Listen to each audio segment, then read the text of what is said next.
Marvel की upcoming series Daredevil पूरी तरीके से स्क्रैप कर दी गई है। लोगों का कहना है कि जब इसके प्रोड्यूसर केविन फाइगी ने इसकी ऑलरेडी शॉर्ट फुटेज देखी तो उन्हें वो पसंद नहीं आई और पहले से ही मार्वल की सीरीज जैसे कि दी मार्वल्स का ना के बराबर ऑडियंस के बीच में इंटरेस्ट देखकर शायद केविन फाइगी मार्वल के स्टॉक्स और ज्यादा गिरने नहीं देना चाहते थे। लेकिन एज अ प्रोड्यूसर एक सीरीज जिसका बजट 150 मिलियन डॉलर्स का हो उसे इस तरह से स्क्रैप कर देना, जिसका ऑलरेडी आधे से ज्यादा प्रोडक्शन कंप्लीट हो चुका है, बहुत ही ज्यादा टफ डिसीजन रहा होगा। मगर इससे सीखकर मार्वल ने कुछ नए प्रैक्टिसेस भी लागू किए हैं, जहां पर अब हर सीरीज का पहले पायलट एपिसोड बनाया जाएगा, जिसे देखकर फाइनल सीरीज कंप्लीट प्रोड्यूस करनी है या नहीं इसका डिसीजन होगा।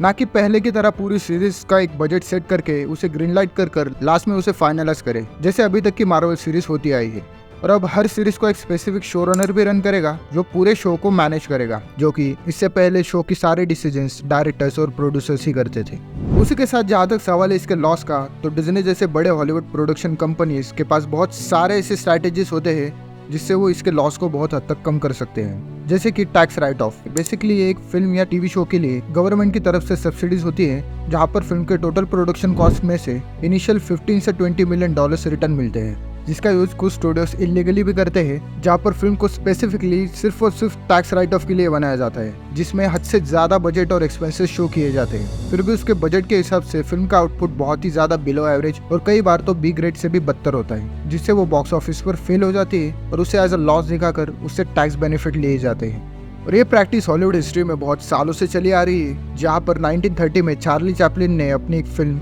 हर friend the bandit and a woman of the sea इस फिल्म को as a tax write off use किया था, जिसे पूरी तरीके से डिस्ट्रॉय करने की कोशिश की गई। लेकिन कई सालों बाद वो फिल्म वापस से रिसर्फेस हुई एक लीक के कारण, जो कि एक टैक्स फ्रॉड था, क्योंकि जिस फिल्म को as a tax write off use किया गया हो उसे किसी भी तरीके से रिलीज या फिर यूज नहीं किया जा सकता प्रॉफिट कमाने के लिए, वरना वो एक टैक्स फ्रॉड बन जाता है जिसके लिए सजा भी हो सकती है। तो शायद मार्वल डेयरडेविल को टैक्स राइट ऑफ के लिए यूज नहीं करने वाला, क्योंकि ये सीरीज एक क्रिएटिव रिबूट में जाने वाली है और मार्वल इसका कुछ ऑलरेडी शॉर्ट फुटेज रीयूज भी करने वाले हैं, ना कि इसे पूरी तरीके से लेफ्ट आउट या फिर शेल्व्ड किया जाएगा, जैसा कि वार्नर ब्रदर्स स्टूडियोज की फिल्म बैड गर्ल के साथ हुआ था, जो कि इतनी ज्यादा बुरी थी कि उसे पूरी तरीके से डिस्ट्रॉय करना पड़ा था ताकि उसके प्रोडक्शन में लगे 90 मिलियन डॉलर्स को as a tax benefit use किया जा सके। और यहाँ पर हमारे पास लिस्ट है मोस्ट एक्सपेंसिव अबैंडन फिल्म्स की, जहाँ पर सबसे ज्यादा स्क्रैप्ड फिल्म्स का अवार्ड जाता है वार्नर ब्रदर्स स्टूडियोज को, जिसमें ऑफकोर्स 2022 की बैड गर्ल जिसका बजट 90 मिलियन डॉलर्स था, और उसी साल रिलीज होने वाली थी फिल्म स्कूप हॉलिडे हॉर्न जिसका बजट भी 40 मिलियन डॉलर्स था,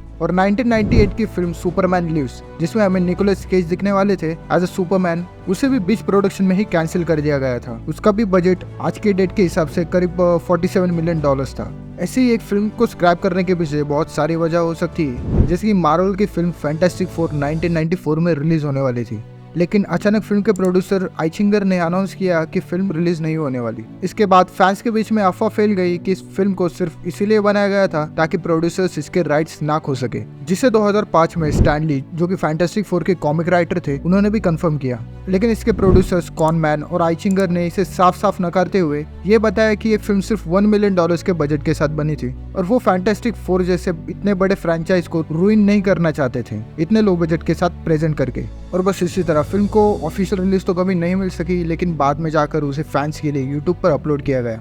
लेकिन सभी स्क्रैप फिल्म्स को इस तरह से लीक या फिर अपलोड होने का मौका नहीं मिलता और most of the film studios के किसी अंधेरे कोने में हमेशा के लिए खो जाती है।